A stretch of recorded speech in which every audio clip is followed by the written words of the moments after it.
حالا من اینا رو تو ویدیو میگم که بچه‌ها هم بدونن.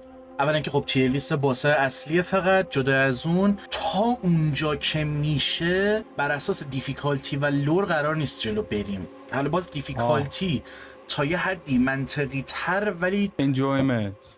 آره چقدر لذت بخش بوده. مثلا گلدن هیپو شاید بگی خیلی سخته ولی اون دیفیکالتی نیستش که بخوای حساب کنی رنگشو بیاری بالا، یعنی دیفیکالتی حسابه ها ولی اون شکلی نه. بعد تش میخوای چیزمو بدم آره عکسشو بده. آره بیل بر من اس. ببین اولی من اینطوری بودم پلاستیداکس توی بیس گیم بهترین درگینی که من تو فرم ویدیو گیم دیدم، ولی بیل حتی رو اونم سوار میشه و البته جالبه از خود پلاستیداکس هم یعنی کمک میگیره.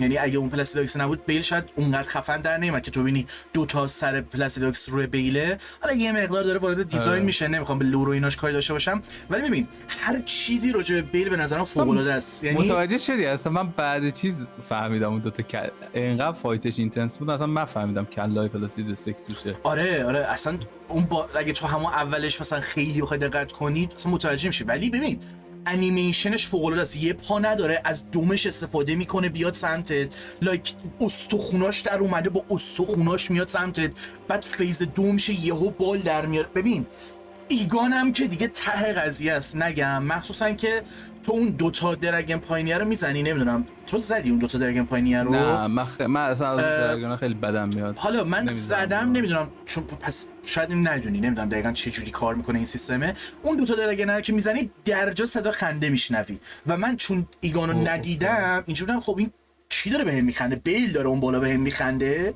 خیلی خوب بود. بعد میفهمی ایگان داره بهت میخنده، بعد میاد میگه آره من دریک وریرم، منو سامن کن، این حرفا. و آره یعنی هیچ چیزی نیست که من بخوام بگم این باس بده، همه چیزشو دوست داشتم. حالا این بحثا که خب حالا بیل یا میدیر ولم کن بذار حالشو ببرم. میدیر به نظرم فایتو به پلاستیداکس آلردی باخته. یا پلاستیداکس آلردی واسه من میدیر رو زده بود. اوکی اگه از لور کمک بگیریم شاید بگی میدیر واقعا فوق العاده است، یعنی اون لوکیشنش عالیه، لورش عالیه، بیسیکلی چیزه، بیسیکلی سیف دارک سول 3 میدونی، یعنی میشه این گفت. ولی خب واقعا که اون درگن فایته نمیدونم، یعنی خود پلاستیداکس باز توی یه لول دیگه است، بیلم که دیگه تهشه. حس میکنم تا سالها فرام سافر اینو نتونه چیز کنه. تو کجا میذاری؟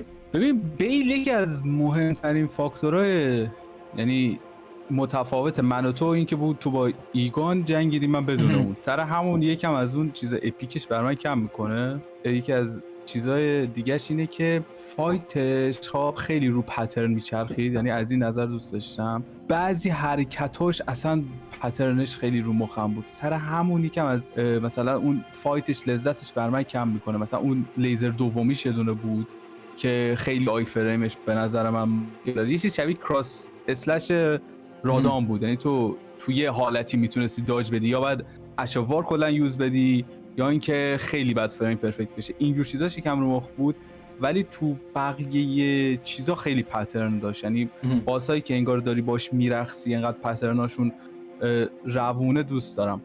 و اینکه اس برای من نمیشه چون اس برای من سکسه، میرم رو ای، من ای میذارم. ببین لشتن تو نه ببین سختیش من اصلا کار ندارم. اینی که مثلا امروز داشتم از اون رفتم با مالینیا یه دونه فایت بدم، دیدم کلا مالینیا هم یه اتک داره، تنها راهی که میتونی داج بدی اینی که فرار کنی از دستش، رول کنی میگیرتت. و تو لرنینگ متوجه شدم خیلی زیاده، ما خیلی کم دقت میکردیم، تو دی ال سی به چشم اومده. این اتکا رو مخم میرن دی باسایی که اینطوری یعنی تو اونا تو مخته. آره خیلی رو مخم. من برعکس اون چیزای اونجوری مثلا بستگی داره ها، ولی بعضی موقع حال میکنم به خاطر اینکه من اون شکل پلی استایلم یه موقعایی احمقانه است، ولی اولین کاری که ذهنم انجام میده اون فرست ترای فورسام ریزم بار صدام هم سعی کنم همونجوری بزنم، چون یه حال دیگه ای داره، یه جوری دیگه حال میده. ولی یه موقعی هم خوبه که باسه بهت میگه ببین گوه نخور آقا، اینجا تو رول نباید بدی، باید جامپ بزنی، باید حتما یک حرکت دیگه بزنی. ولی آره خب بستگی داره دیگه اونش. آره باشه من ای بود باشه بیل اس نذاش خدایا کنسل کنید. مامانم یه چی گفت اصلا حالمو خوب کرد. اینو تو ویدیو هم بگم شاید حال خوب کن بود. واسه من چیز میفرسته پستای بومری، پسر دارم فلان، پسر اینجوری. من خیلی اوکی ام، ولی خب مثلا بهش اینطوری بودم که این حرفا رو خودت بزن، ارزشش خیلی بیشتر. برگشت گفت خودم کلمات قشنگی بلد نیستم. و بهش اینجوری هم که ببین همین یکی از قشنگترین حرفایی که شنیدم، چون انقدر احساس، حقیقت و آنستی توش هست که شاعرانه است حتی، مثلا میدونی. ولی شنیدی چی گفتم همین الان که دوباره بهت نگم؟ شاعرانه است honestly. خب پاک مامز فاک فامیلی. بریم راجع به الدرینگ صحبت کنیم. یو گیمر مومنت. گلدن هیپو، ببین دو تا باس فکر کنم، یکی گلدن هیپو، یکی کدوم همون اول میپرن تو صورتت. اینا نظر تو چیه سر اینکه نرف شده و اگریسیو بودنش کم شده و دیگه میری تو درجا نمیپرن تو صورت؟ من اینطوری هم که ببین اوکیه دیگه، یعنی تو یه بازی داری بازی میکنی 10 تا باس داره، 20 تا باس داره، حالا دو تاش این شکلیه، چقدر مگه اون آزارت میده که انقدر قور بزنی که اون بخواد عوض شه؟ دارک سولز 1 مگه چیز نبود؟ اون باسه که دو تا سگه با یه دونه حالت دو تا شمشیر داره، یا چی بود اسمش؟ اولین اتفاقی که میفته اون رد میشه میفته تو صورت، یعنی همون رد میشه میمیری. و خب باحاله و خاصه و همین الان من اونو یادم مونده. گلدن هیپو من اصلا نمیگم باسه جذابی بود برام، خیلی اتفاقا هم تکراری بود، یعنی مثل گاد اسکین 2 بود انگار. دوبار دیدمش، دوباره دیدمش، صرفا یه انیمیشن و حرکت باحالی زد، یه چیز باحالی بهم داد که اون اشافار بود. چی بود خودم حالت اسپل انکانتیشن نمیدونم چی بود. آره. خودت حالت جوجه تیغی میشی. اون به بیلدم کمک کرد، بابت همونم ازش ممنونم. ولی هیچ جوره اصلا به عنوان یه چیزی که جلوی چشته نمیدونم، نه ایمپرسیو بود، نه فقط یه چیزی بود که باشه دیگه، نمیدونم. شاید خیلی صفری که دارم نگاه میکنم، ولی من اینطوری هم فعلا میذارم اف. خیلی حالا چیز بشه ببینم نه واقعا دیگه خیلی سخت گرفتم، میارمش بالاتر. اون چیز بود کپرادیون بود اون باسه. آره کپرادیون. ببین تنها چیز گلدن هیپو برای من تنها چیز مثبتش این بود که اون اینکانتیشن رو میزد، خیلی مثلا اسپل خوشگلی بود.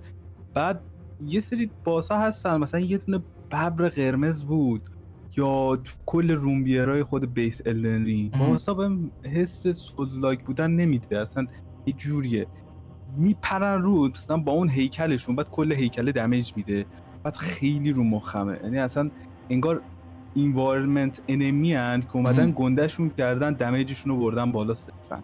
حس باس بودن بهت نمیده. از این نظر من اصلا بدم میاد از اینا. یه چیزی بگم البته من به یه دلیلی میارمش سی، یه ذره اومدم پرسپکتیومو عوض کنم. 4 تا آره آخه ببین چند تا دلیل. اولا که اون اینکانتیشن رو بهت میده، اون خیلی باحاله، اون واقعا خیلی خوشگله، خیلی خوبه، با اینکه هیچ دمیجی نمیده. این چیزی که گفتی الان یهو ذهنم خجالت زد. من با اینکه تو مخه الان یهو اصلا اومد به ذهنم رفت سمت مانستر هانتر و اینا، به نظرم خوبه که حداقل فرامسافت ترای میده انمی های حیوان محور یا چیزای این شکلی بسازه. ترای خوبی نیست، یه سری جاها خیلی اذیت میکنه، ولی خیلی باحال ترش میکنه قضیه رو، که تو فقط انمی ها همشون هیومن لایک نیستن، حیوان هم هست و فقط هم آره و فقط هم درگین نیستن. کنی دارک سولز مثلا یا بازی قبلیشون انمی های غیر هیومنوید هم داشتن، ولی خیلی مثلا چی میگن اتکاش یه اصطلاح به کار میبرن، دقیق یادم نمیاد، خیلی مثلا دقیق چیده شده. اینا انگار مثلا تلگراف شده، گفتم تلگراف شده تلگرافشون خیلی آره. اینا مثلا یه سری اتک دادن بزن، مثلا اون کلاغای کلید هست مثلا فقط بهشون گفتن نوک بزن، هیچ چیز دیگه ای نره، فقط حمله میکنن میزنن. آخه اینم هست. من یکی از دلایلی که خیلی پایین گذاشتمش، یعنی اون حیوان بودنش هم داشتم نکته منفی در نظر میگرفتم. الان یه لحظه چون اونم عوض کردم باز میاد بالاتر، یعنی مثلا اینطوری بودم که نه ولش کن what the fuck do you mean. اتفاقا توی این باسای حیوانی و چیزایی که این شکلی ترکیبیان قاطی پاتیه به نظرم خیلی اومدن جلو، یعنی اصلا یه لحظه حواسم این قضیه نبود، واقعا ناراحت میشدم اینو بعداً میدیدم. نمیدونم بین سی و دی، حالا باز جابجا میکنمش احتمالاً. تو کجا میذاری؟ من که اف. با هم اف. خب منم اف میذارم، من نمیتونم نظر. چه به جز درگنا واقعا چه باسه حیوان لایک توریه که تو میتونی بگی خیلی ایمپرسیوه و مثلا فرامسافت در آورده که تو گیم قبلیش نداشته.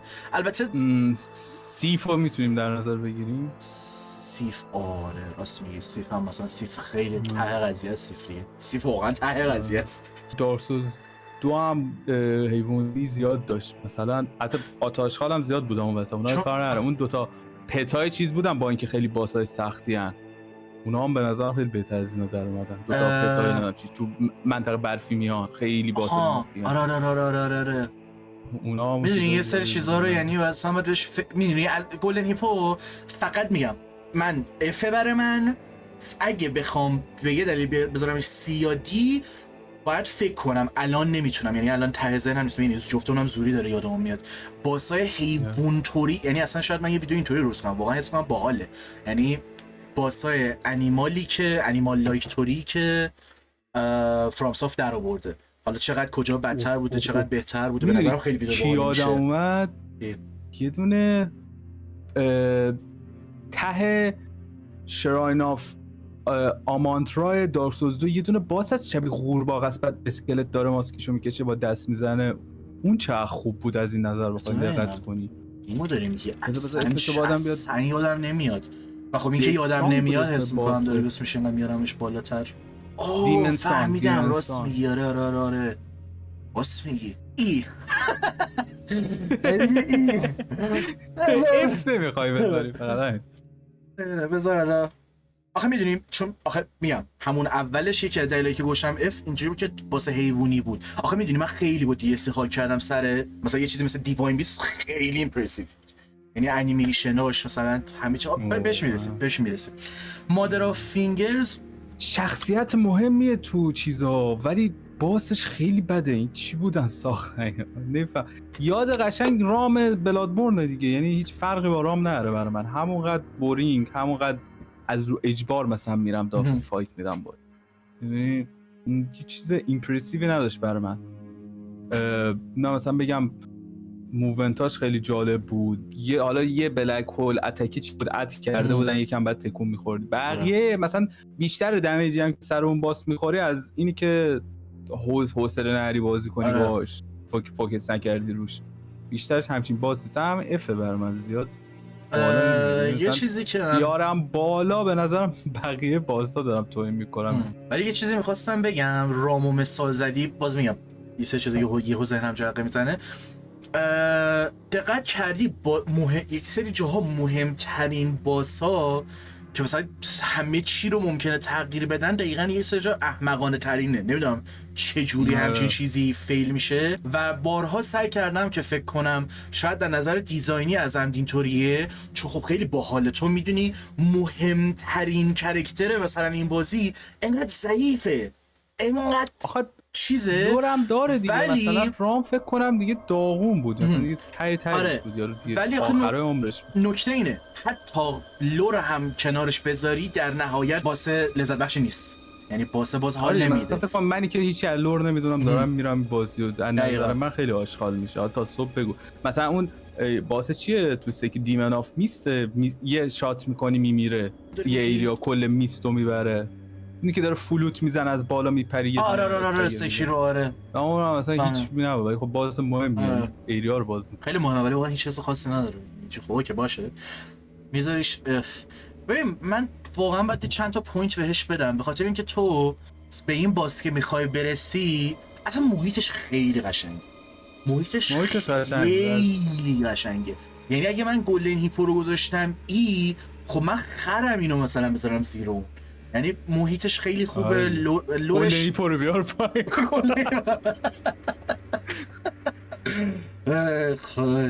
بعد یکی از مشکلاتم باهاش چی بود؟ این پاس ریواردمون کوسته بود که هی تو باید بری این ور رو باز کنی اون ور رو باز کنی، بری با این صحبت کنی تاچ پس میرسی به این. میدونی اینش هم ولی خب بازم مثلا اونش هم برای من باحال بود، با اینکه اون منطقه ها کاملا تو خالیه و یه جاهایی حس بدی بهت میده. با این حال تو اینجوری که من دو تا لوکیشن این شکلی باید برم، دو تا سوت بزنم تو یه چی مثل مایه‌های مثلا رینگ دارک سولز 1، بعد بیام اینجا سومیو بزنم، بعد با این فایت بدم اصلا رو آب وایسادم، بعد دوباره انگار زیر آبم، بعد یه سری لوله انگار اینجا داره پمپ. این چیه دیگه؟ باسه هم دیزاینی من اوکی بودم بیز دوش که چند تا پترن میزنه اونا به نظرم خیلی خوشگل و باحال بودن دیگه. واقعا از گلدن هیپو بالاتره دیگه، یعنی از اون بالاتر نیست. من نمیدونم. استاد آره من دی میذارمش، حالا آخرش شاید جابجا کردم ولی دی میذارم. میدرا فکر کنم این دوتا نظرم متفاوته. میدرا من یه جاهایی تو کتم نمیره، هر چقدرم زور میزنم من لور کمک نگیرم نمیشه. ببین لورد آف فرنزید فلیم یارو خیلی باید کیاتیک تر باشه. تو مسمر لورد آف فرنزی تره تا لورد آف فرنزی فلیم. خب از اون یعنی نظر از اون آره، نظر آره منطقیه. اصلا کیاتیک نیست اصلا. مشکل اصلیش ایریاشه، اون ایریا دستشو بسته است. احتمالاً یا مثلا چی میشد مثلا اون وقتی هدو میگرفت یه ایریا میرفت مثلا مثل رام میرفتی تو ایریا مثلا متافیزیکتوری تو آره. همچین جای فایت میدادی خیلی فرق می‌کرد. فرض کن چطور من با مادر آف فینگرز مثلا دارم رو آب فایت میدم، رو آبم دیگه عملا رو آب قدم میزنم، رو آتیش قدم برمیشه، بعد هر لحظه که تو قدم برمیداری مثلا فرنزی میزد.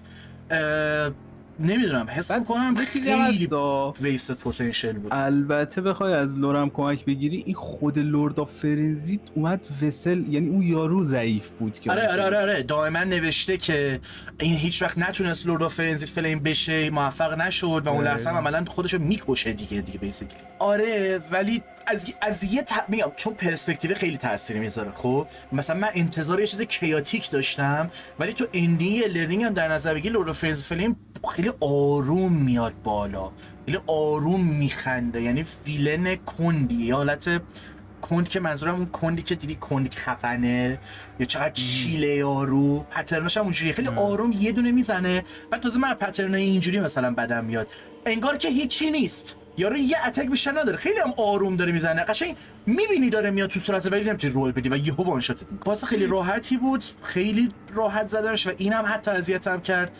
نمیدونم بازم میگم لورد میشه کمک گرفت 1000 تا پوینت بهش داد. من صرفا ویش لیستمو دارم میگم و مگه نه تجربه که داشتم اوکی بود. ولی هم مدل فینگرز برای من وایتره، یعنی من میذارمش دی. من اینجوری هم که آره نمیدونم شاید یکم بیارمش بالا. یه چیزی بهم بگو، تو بگو، شاید نمیدونم. ببین ناکن من چیز ایمپرسیو راجع به باس این بود که دیزاینش بود. از اول DLC داشتن یارو رو بولد میکردن. آره. بعد تو وارد DLC میشی اصلا پیدا نمیکنی طرفو، تو میری دنبالش بعد میرسی بهش میبینی اصلا یه جا مال خودشه، میرسی باز میبینی مثلا این همه مدت داره خودشو پانیش میکنه. اون لحظه آخری که کلشو میکنه قشنگ، بعد یهو فرنزی در میاد، بعد اون وپن دستش اینطوری میپیچن تو هم. اصلا اون یه تیکه خیلی برام از نظر سینماتیک و اینا خیلی قشنگ بود. ولی بگو از نظر پترن حق با توه، چیز خاصی نداره. خب که از بگم آخه تو DLC این مشکل خیلی بود، یعنی باسا بعضی اوقات واقعا دیسپوینت میشدی، مثلا میرسیدی به خود اصلیه. میدونی مثلا یکی مثل رلنا خیلی بهتر بود، مثلا نمیدونستی کیه، ولی مثلا میرسی به این که از اول بیس الرینگ میدونی طرف کیه اینطوری میشی. آره یکم میاره پایین، شاید حس اونه که داره خراب میکنه. چون آخه منو اینقدر اذیت کرد. الان مثلا من هر باسو دارم محیطش همه چیشو میگم و یکی از محیطای مورد علاقه من ابیس بود، خیلی من دوست داشتم با اینکه اذیتت میکنه یه سجا کنده.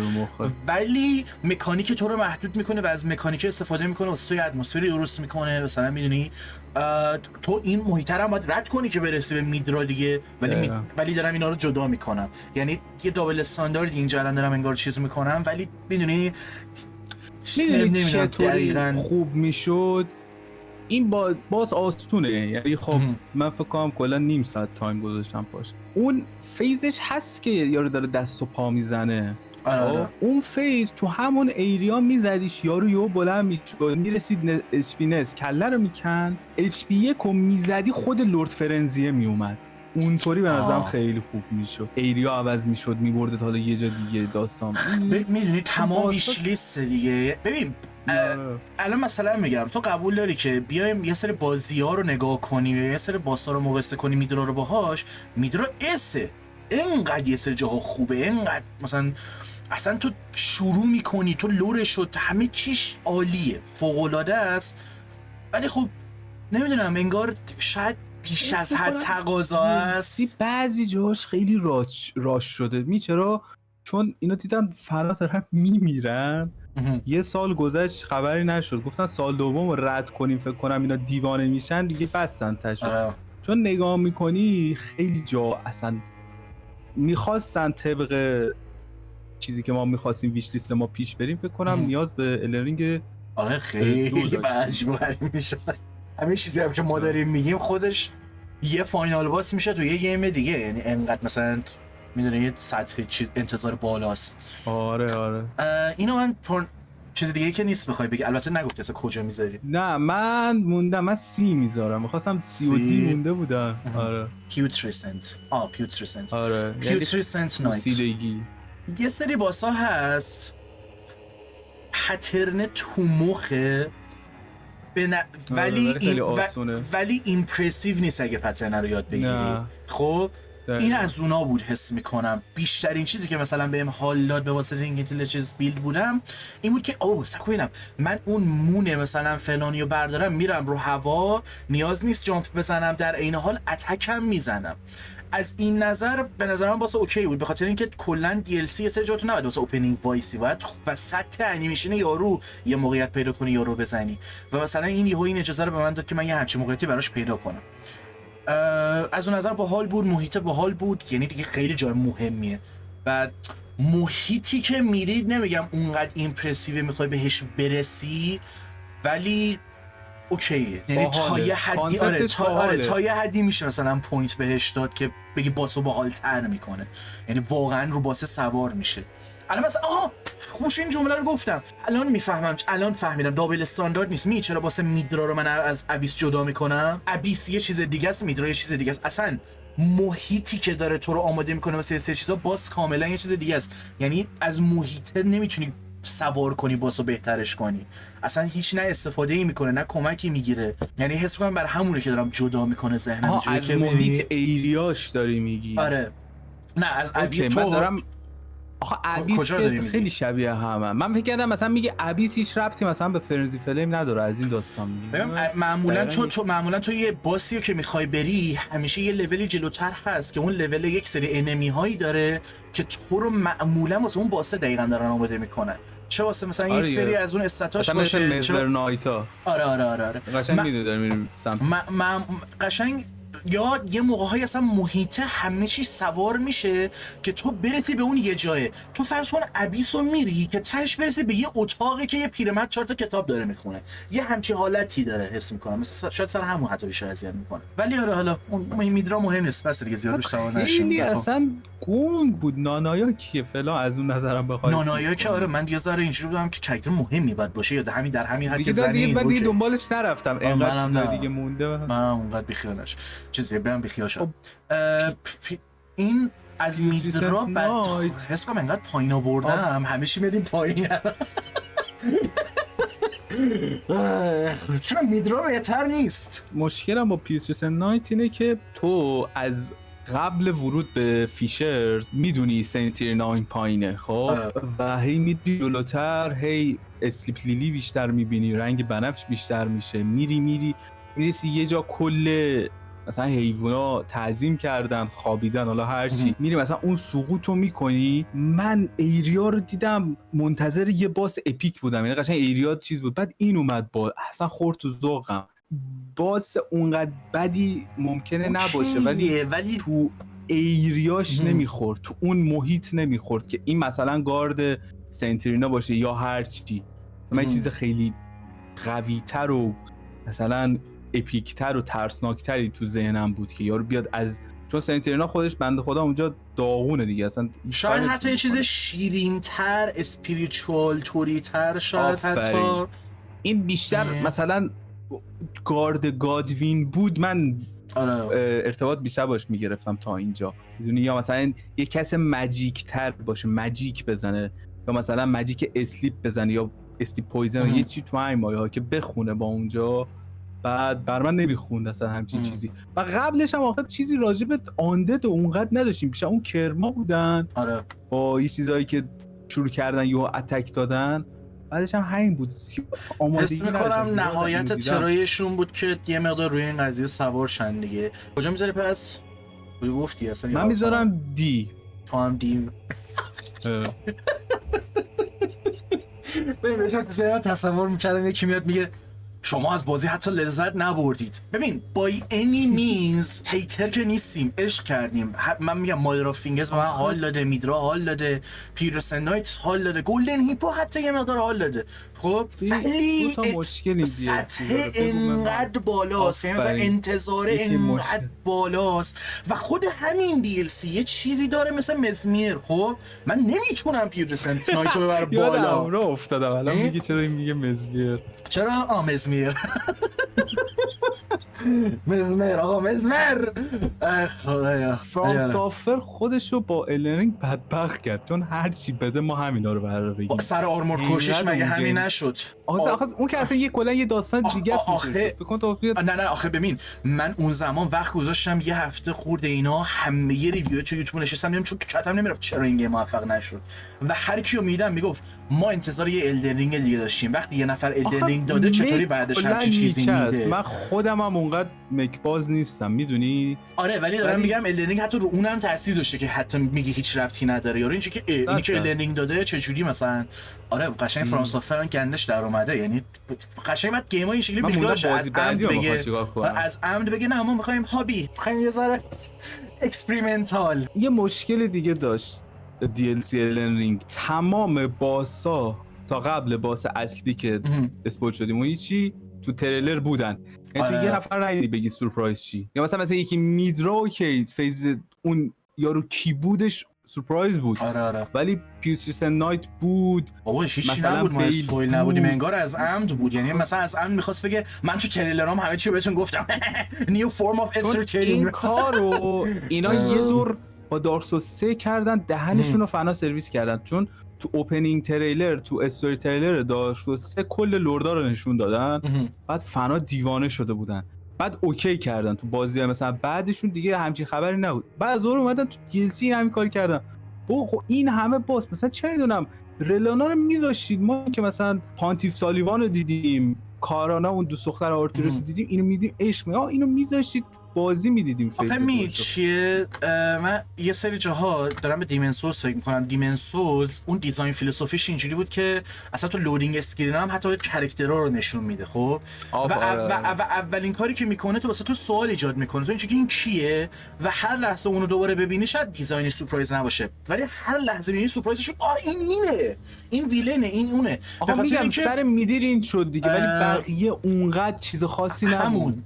همین میخوام بگم چرا، به خاطر اینکه میدیر لور جدید داشت، یه چیزی داشت که ما نمیدونستیم.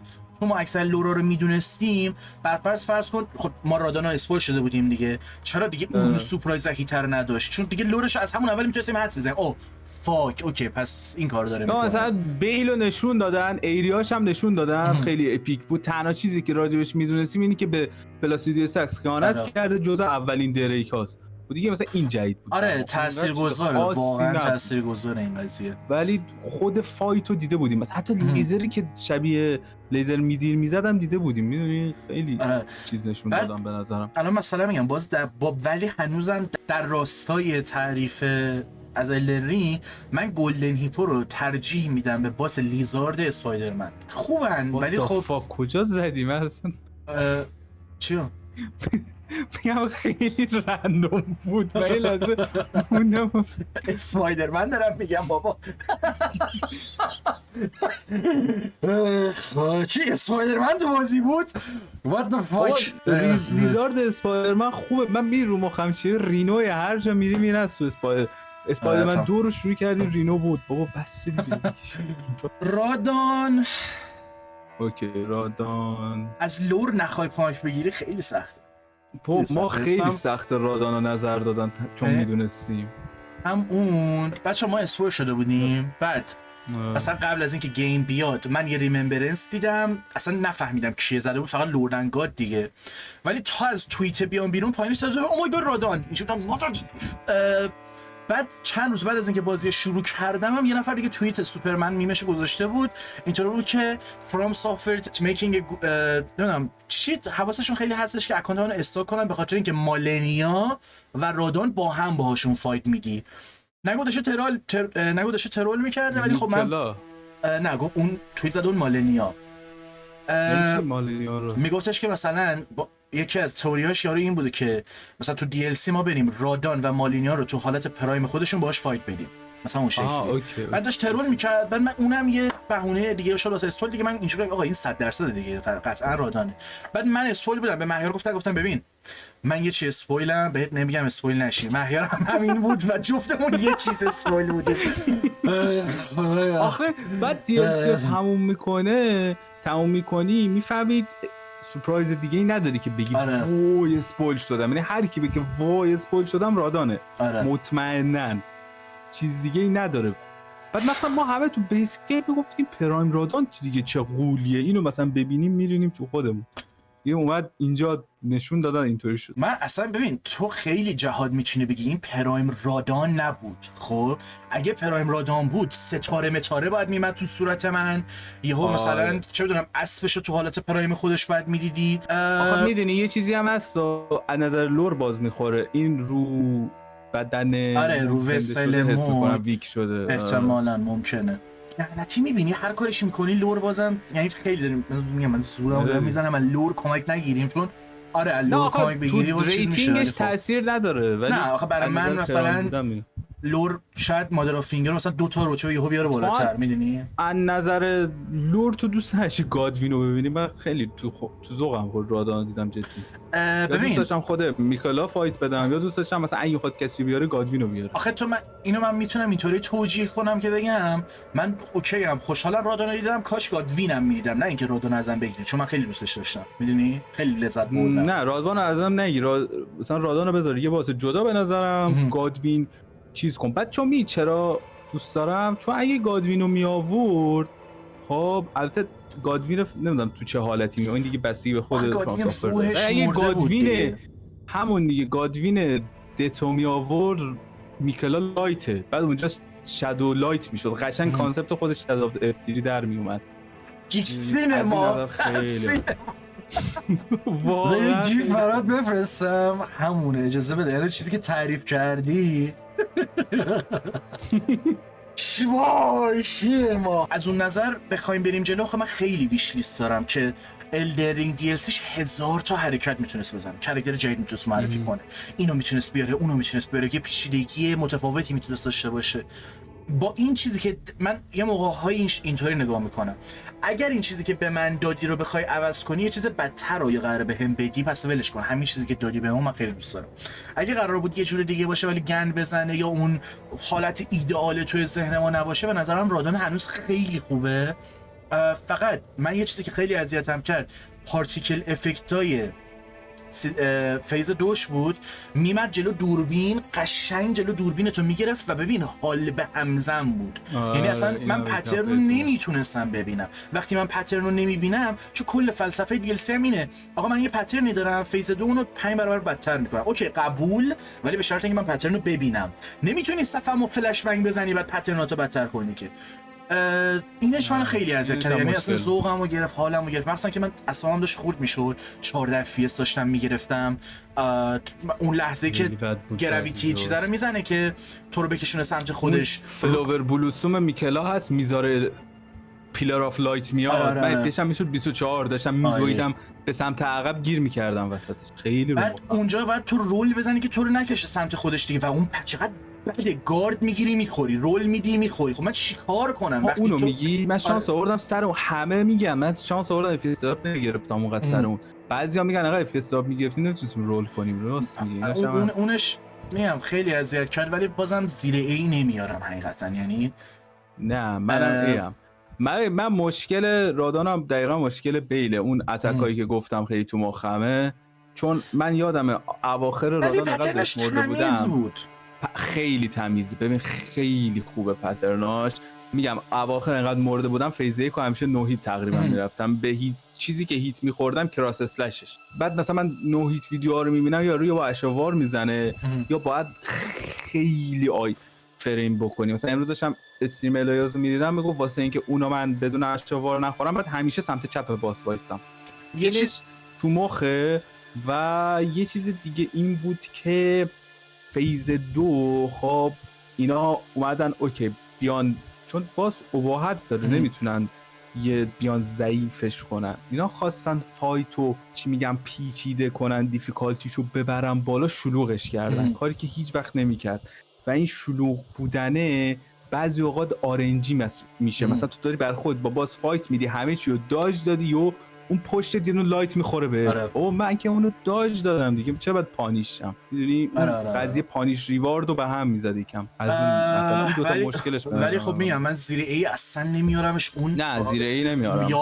یال شیرطوریش ببین دد وا سینما، اصلا اون گربتکش که مثلا هارت سولن سینما، یعنی چیزی نمون که من میده. من اون تا حالا هارت سول نشده بودم. منم نشدم ولی بعداً دیدم. ولی خب بزنی بازم جسچه رو میده. خیلی ایده خفن.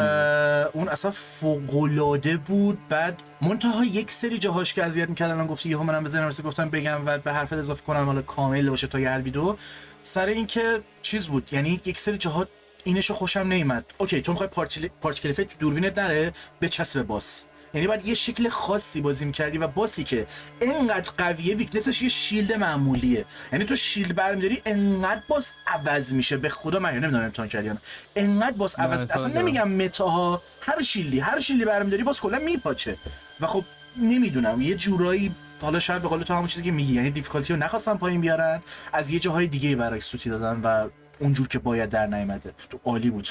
زیر ای اصلا یک سری جاها برای من اسه، یعنی ته دلی شاید واقعا اس باشه، ولی خب میدونی اون ترازوی این که با چند تا چیزش مشکل دارم خیلی زیاده. سینماتیک فیز دوش که میکل اومد بغلش کرد دوتا دستی آورد بالا. بعد من اینطوری بودم وای لوتریک و لوریان، من فقط گفتم لوتریک و لوریان دارتاسه، یعنی همچین فازی بهم میداد. ولی خب تو این استوری میدیدی اینو، بعد دقت کنی خیلی سیمیلاریتی داشتن با هم. حتی یکی اصلا من بعد از اون رفتم اونو دیدم اینجوری که یه سری اون نیزا هستش که داره میاد رو زمین، عملاً انیمیشن اونا رو دادن به سربازای مالنیا همونه.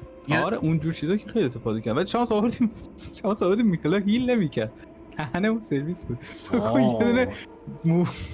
یه چیز داشت بعد هیلشو کنسل می‌کردی بگه نه مثلا یه 10000 تا. ولی چیز میدونی اگه بخوای بگی این باس باحال‌تر میشد به نظرم پترنای موگ یا اینکه بال در میورد باحال میشد. نمیدونم در مثلا فیز 3 به جای اینکه بپره بال در میورد یه لحظه میرفت تو حتی ویژوالی. مثلا میتیورش این کار کنن، مثلا میتیورش عوض کنن بال در میاره.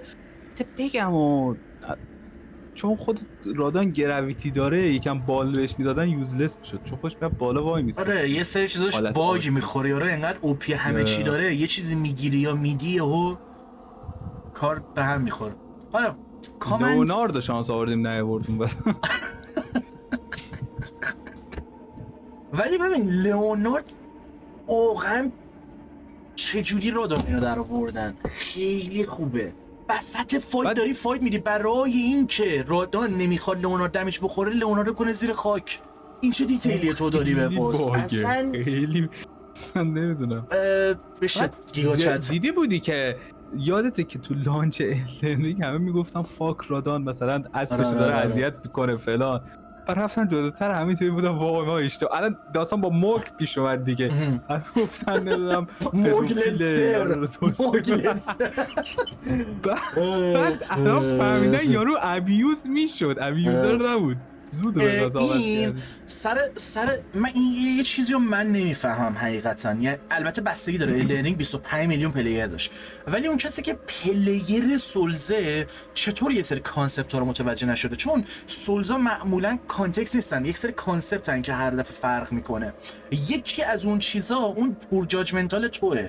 مثلا تو بلادبورن میاد دوتا محیط میذاره، یکی بیمارستان یوسفکا زنه فلانه، یکی مانستر حال و همزنه. اصلا من چیه اینجا درش وازه، یارو مانستر میاد تو اینا رو میکشه، بعد تو انتخابت بین اینه که اینا رو بفرستی بیمارستان یا بفرستی اینجا. پیش خودت میگی نه این امکان نداره هدفش خیر باشه، در صورتی که تو فقط اون پور جاجمنتالت بوده، تو داری بد جاجمنت میکنی. بیمارستان یا روانی اصلا. و نمیدونم یعنی آقا منم سر خودم پیش میاد ولی خب خیلیا این قضیه کانسورت رو نفهمیدن. این ازدواج به اون صورت نیست، ریکوایرمنت گادهوده در واقع که اینا یکیو میاد. آره خیلی میچرنن که گی و کانسپتش اونطوری نیست که مثلا یارو کانسرت خودت مهیار من سرچ که اصلا حال آدم یه موقعی از اینترنت به هم میخوره. من سرچ کردم اوکی بعضی موقع شاید رول 34 فانه، ولی سرچ کردم میکلا مثلا 4 تا فنارت ببینم همش داشتم پورن رادان و میکلا میدیدم. مثلا بس دیگه بابا اصلا این همه بدبختیمون سر کاک بود و بابا اصلا اهورا با من کانسرت فقط ازدواج نمیشه که قرار نیست حتی اصلا سکس کنن که من چی بگم like I don't know like خدایا قبول بعد صحبت راجع به رادان بسته چون آره چون یه ذره بحث زیاد میطلبه. ولی کاماندر گایس یکی از عجیب ترین چیزایی که داره و همون باعث میشه که به طرز احمقانه از بره تو سی، یعنی از مادر آف فینگرز و میدرا واسه من بهتر باشه، گرازشه. چقدر این مزخرف تو مخه و چقدر اینکه اونجا تورنت میاری بیته. خب بابا گرازه انقدر گرازه انقدر سرعت داره تو تورنت فلجه اصلا کاری نمیتونه بکنه. یعنی بدون تورنت تورنت میشه آورد. بعد ببین یارو یه جوری گرازه رو کنترل میکنه، یعنی دیگه اینجوری که این ته انیمیشن و ته حرکتی که تو با یه حیوان میتونی بزنی. الدن رینگ قشنگ. گیوبو چیه؟ گیوبو بود اسمش. گیوبو ماساناکات اون چیزا آره. البته گیوبو رو تا یه حدی بیشتر دوست داشتم ولی خب نه منم اونو بیشتر دوست دارم، ولی از نظر چیز رو مخه کنترل حیوان اینجا بهتره. آفرین کنترل حیوان آره. از نظر رو مخ بودن اون دش گایس یه همیات تو صورت اونو اصلا من هنوز نمیدونم چجوری رول بدم، اصلا نمیدونم چجوری به پشت به چپ فاصلت با طرف خیلی اون خیلی بود. به غیر از اون بقیه چیزا اوکی بود برای من. حالا جالبش اینه اینکه موو رادانو میزد من خیلی حال کردم. یعنی من اگه مثلا نمیدونستم اسپویل نبودم گفتم خب شده مثلا موو رادانو میزنه همچین چیزی. خب نمیدونستم چرا. یه چیز دیگه‌اش که حالا مثلا به نظر من اوکی بود، عجیب بود، باس خیلی سخته. اگه با هیوی بازی کنی خیلی آسونه، درجا استاگر میشه، پویزش خیلی کمه. از من نظر آره. یه چیز دیگه هم خیلی تو مخم رفت راجع به این باس بد نبود. میزنی ایریای پشتش چقدر بده. چی بود اونجا؟ چرا اصلا همینو الان میخواستم بگم که آیا تو هم چیزی قبول داری یا نه. یعنی چند بار ما داریم بحثشو میکنیم، پس بذار یه بار اصلا بپرسم ببینم تو چه جوری سر این قضیه که وقتی یه اریایی تو رو آماده میکنه واسه یه باس یا یه باسی رو میزنی بعدش یه اریا بهت میده، به نسبت اون اریای چقدر حالا خوبه یا بده، باسه انگار یه مقدار میخوابه، یه مقدار میاد پایین. نه من این باسو زدم دوست دارم. مثلا کامندرم بود من حس اوپنینگ داشتم و کیوارد یه ایریا میشی یه ستلمنت ریممبرنس داره تو مپم میبینم. آره بعد خب میری جلوتر حالا یه باس مثلا قوی‌تر میبینی نسبت به اینها. مثلا یه اوپن رفتم جلوتر هیچی نیست. بعد یه دونه اونجا چلیس بود که فقط 3 تا اسکادوتری داد فرگمنت. بعدش هم دیگه همین برگشتم گفتم خدا اینجا هیچی نداشت. نمیفهمم مثلا ببین چلیس هم خرابا. یعنی مثلا کاماندر گیوس نگاه میکنم اون بالاست، میدرا پایینشه، اینجوریام که بعد دارم میچینم اصلا خدایا. کجا میذاری تو؟ من 30 میذارم. سی میگم چون یعنی اصلا تصور این که اون گرازه رو خودت سوار شی یا میدرا، میگم واسه من تو مخ نبود دیگه، راه حلشو فهمیدم درجا زدم. کاماندرگوس انقدر تو مخ نمیجونم چه گویی بخورم، چیکار کنم این مزخرف سرطانو. با سامن نمیتونم بزنم، با چی بزنم اینو؟ سامن مگه نباید دیفیکالتی منو بیاره پایین؟ خب من این نمیشه. رومینا که شاگرد ایرانیه رومینا جز معدود کاراکترایی بود که اسپویل نبود دیگه تو تریلر ندیدیمش، سر همین و برعکس خیلی حال داد. منو یاد دارک سولز 2 انداخت حقیقتاً. دارک سولز 2 باس اغربه. آره. من خیلی یادم من اونو مثلا خیلی دوست داشتم. بعد اینجا هم حال داد، خیلی خوشگل بود، افکت‌ها خوشگل بود. بعد تو ببین از نظر خوشگل بودن خیلی باس خوشگل بود. توی محیط رات شده افکت میزنه، چقدر خوشگل.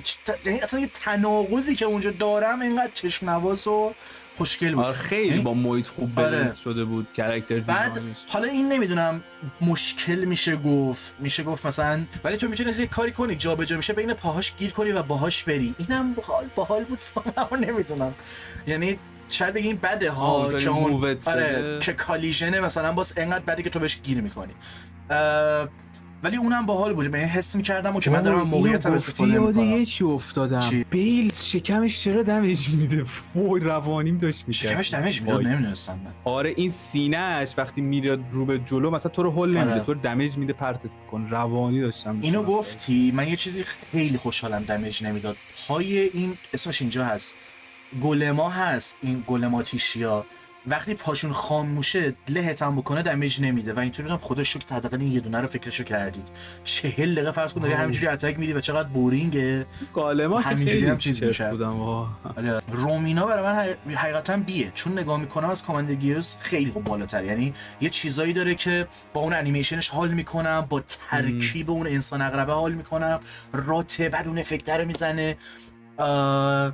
نمیدونم خیلی به من چسبید، خیلی دوست داشتنی بود. باز اندازه تو بهم نچسبید ولی اینکه با اون محیط خیلی خوب آره خود باس که خیلی مثلا میگم خود باس رو تو فکر کنم با بدترین بیلدم بری، یعنی جزو ضعیف‌ترین باسا DLC بود فست می‌کنم اینقدر راحت زدمش.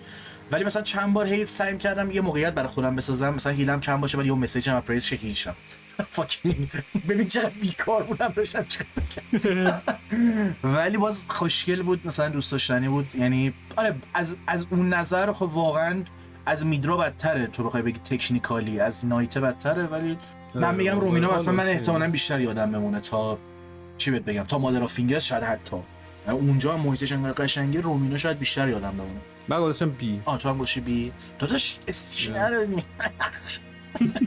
مثلا جوری اول من بگم چون استریم خودتو دیدم میدونم کاملا قراره یه چی بگی. چقدر بوس بد مزخرف اف نمیخوام.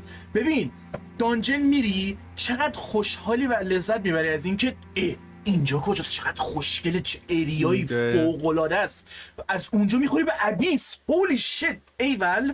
و باسه اینوینگ از فاک لایک تو مخ، با سامن تو مخ، بدون سامن تو مخ، اسپریتاشو میخوای بزنی تو مخ، اوکی اصلا نمیتونی بزنی، باید استگرشون کنی تا بین برن. یعنی بهش فرصت میدی اسپم، میری سمتش جابجا میشه، تلپورت میکنه اینور، پشت سرم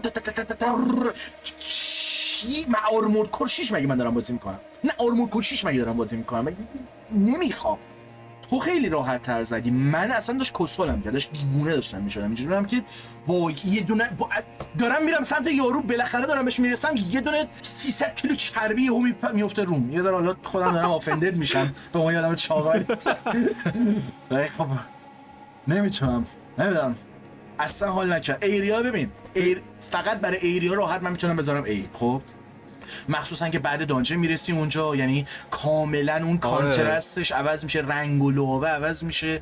بعد از اونجا تو میخوری ابیس، وای ببین دقیقاً بعد اینجاست که تو اسبت میزنه فرایتنت، مثلا ترسی برات لایک خیلی از اون سیری که پرتت میکنه بیرون تو تخت، تو داد میزنه با پون میخوری زمین. چی شد؟ من هی اسمو میبردم میشونم چیه اصلا. من باسه اینجوری بدم میاد، من باسه اینجوری اصلا متنفرم. من بین دی و ای دارم فکر میکنم، به نظرم بذارم ای. خب باز من یاد یه بازی انداخت، نه بازی کردی یا نه، رمننت که میگن سولزاک تفنگیه، باساش اکثرا اینطوریه، یعنی خود باس چی نیست، فقط سامن الکی میکنه. البته اون خیلی رو مختره باسه اون، یعنی تو مثلا جو دست و پاتو میگیرم برسی به باس، اونطوریه. این اونقدر رو مخ نبود. بعد ولی خب تنها چیزی که برای من از گلدن هیپو مثلا میتیر یکم فرق میکنه این که حداقل تلاش کرد سبک خودشو داشته باشه، میدونی؟ یعنی یکم داری با سامنر انگار بازی میکنی جای واریر، میدونی؟ سامنر هیچی، من یه لحظه باز قضیه گلدن هیپو داره میشه، یهو 4 تا میارم بالا. ببین از یه دیدی شاید بشه یه پوینت داد، نمیدونم تو با این دید تا حالا دقت کردی یا نه، اصلا تا الان فکر نکرده بودم. چیزو دیدی؟ بازی بولت هیون بولت هل، یه چیزی مثل نیر اتوماتا، یه چیزی مثل اون بازی پلی استیشن چیه؟ ریترنال. خب ببین این حتی شاید حتی یه سری جاها بهتر بود، به جای اینکه اون استامینا رو بیشتر بیاره، اون زهر مارا که اسپم میداد حتی بیشتر بود و ورایتیش بیشتر بود که حس واسه بولت هل یا بولت هیون میداد توی سولز. و شاید حتی ترایشون بود برای این، شاید نمیدونم، از اون نظر به نظرم ترای خوبی بود. ولی تو مخ داشتیم اونطوری بودنش قبلا چی گوندولین. یادمه؟ گویندولین؟ نه آره. نه گوندولین خیلی اینطوری بلند شده بود، چون هی میرسیدی بهش یه اتک میدادی میرفت عقب‌تر، از آره. دوباره ول میداد سمتت. از اون نظر آره، ولی خب مثلا خیلی میتونست آخه گویندولین آره همون، ولی خب خیلی خلوته، مثلا این به نظرم شلوغ‌تر بود. ولی آره میتونی بگی حالا توی ترای دومشون شاید یه همیشه مقدار الان داره بهتره. میگه اونطور اونطوری میذاشتن، مثلا کلا رون آرد پرت میکرد سمتت، یا دیدی روانی تر میشده، مثلا نمیرسیدی به آره آخه میدونید آخه یه سری چیزات مهم تو اگه تو رو روانی میکنه شاید هدفشه، به محض اینکه بفهمی خب اون هدفش رو انجام داده خب بیشتر بهش پوینت میدی. برای من حداقل اینجوریه. من میگم اتفاقا ایول که تو تونستی اصلا منو خورد کنی، من چون اینجوری به قضیه نگاه میکنم. منتها اون موقع اینطوری بهش نگاه نکردم، الان که دارم نگاه میکنم مثلا یه مقدار میتونم باش کنار بیام. اگه بگم ترایشون برای همچین چیزیه باورم نمیشه.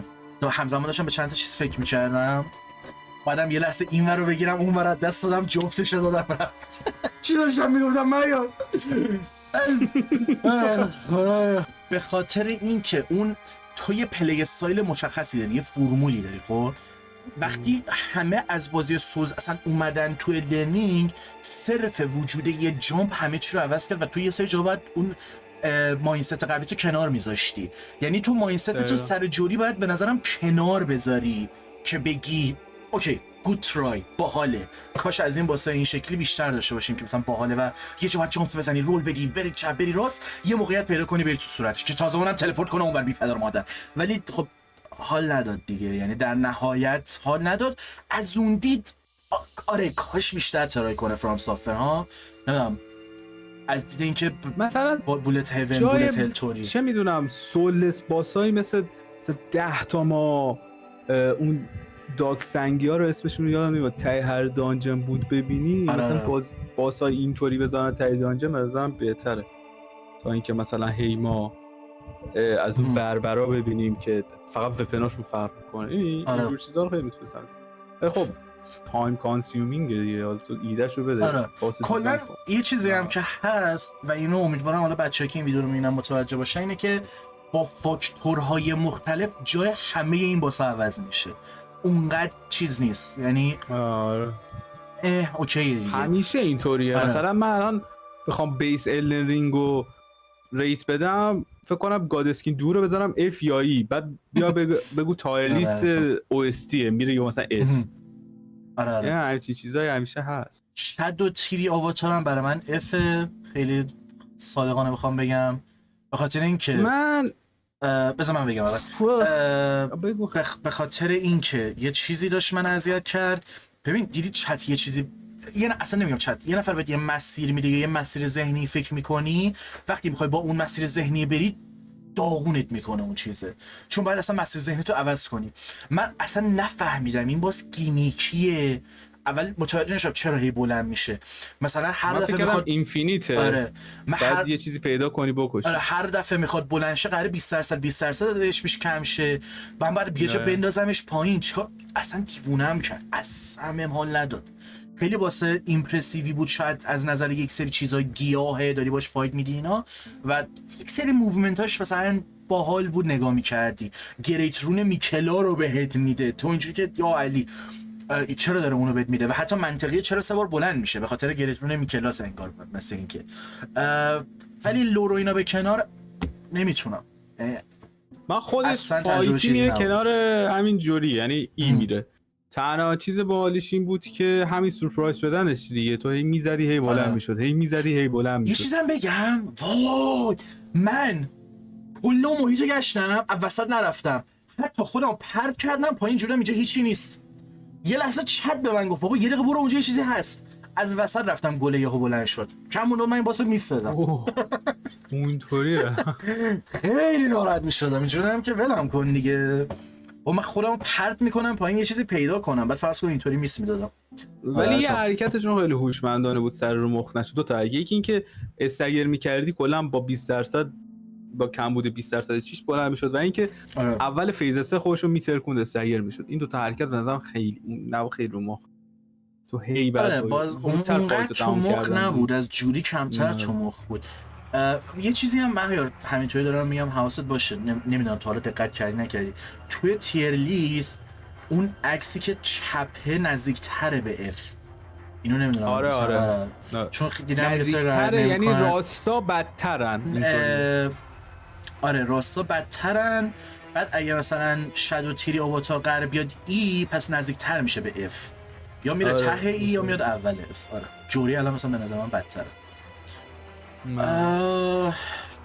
چیز دیگه نمیخوای سرش بگی؟ نه اوکی.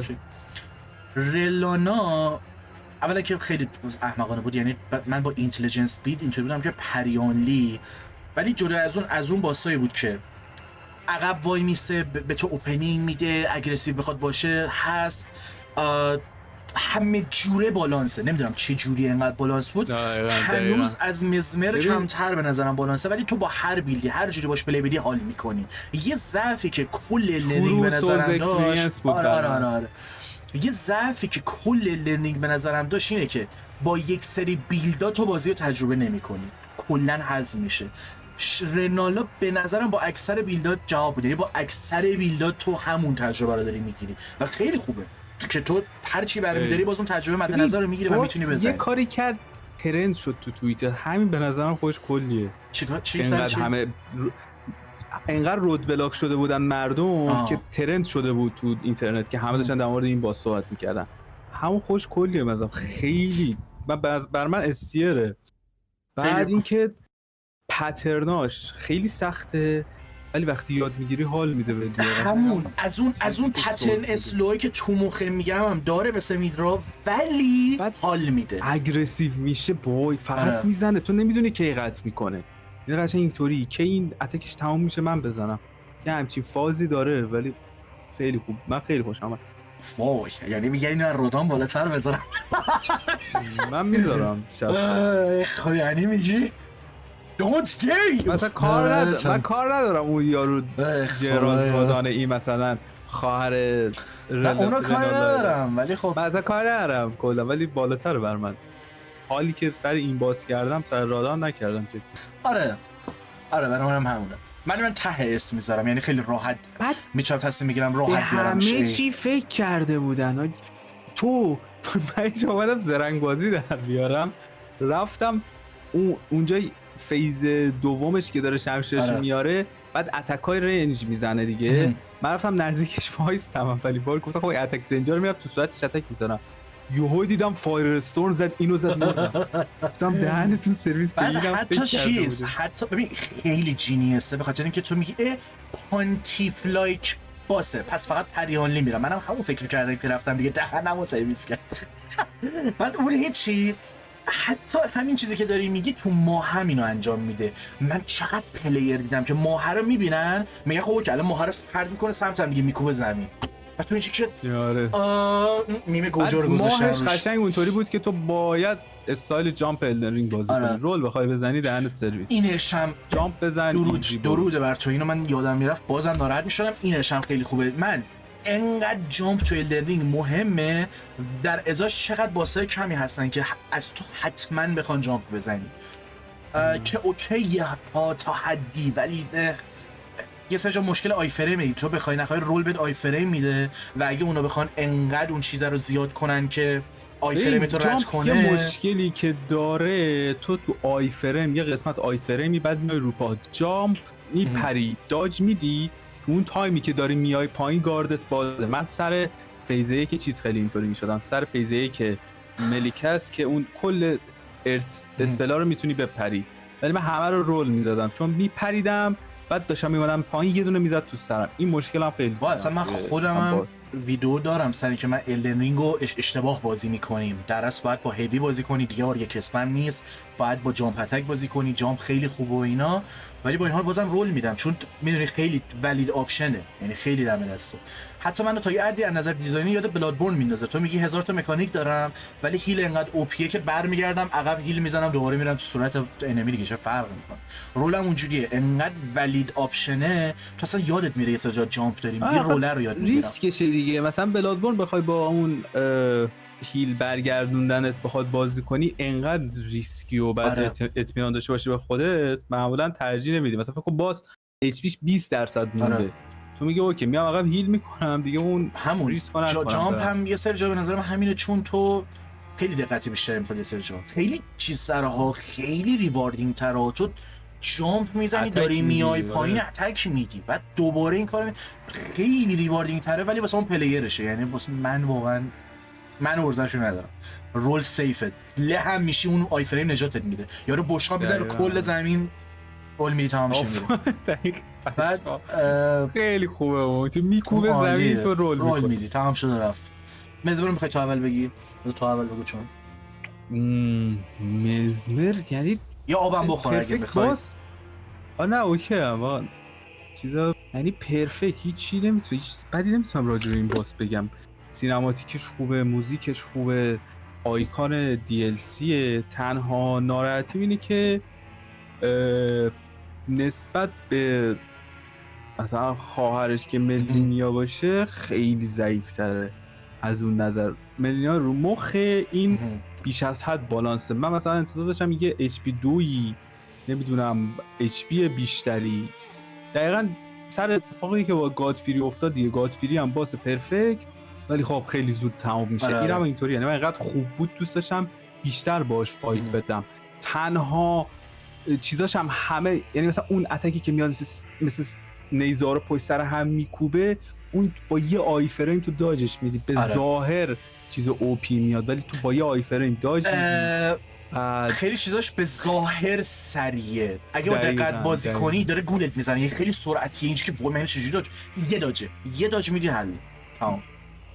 از اون نظر خیلی پرفکته. و این پاراللی که با خواهرش ملینیا داشت، یا مثلا اون صدای ایمپیلاشون یکیه، نمیدونم اون بیا لورو اونقدر سوار نشه کلا دارم. آره نه لور نیست اونی که مثلا چیز میداد خیلی به مال میداد، ولی اونم بذارم کنار باز فایتی اصلا یه چیز دیگه بود. مزمر برام خیلی خوب، خیلی بیش از حد خوب بود. پس اس من اس میذارم. آره اسمت چپترینش اولین اس.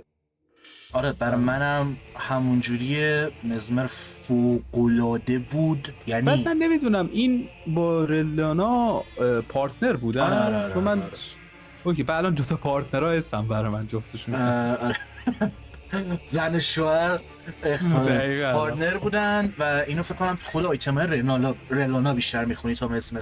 یه چیزی من بگم اینو تو یادم نرفته چون ممکنه یادم بره چون مربوط به تیر لیست نیست.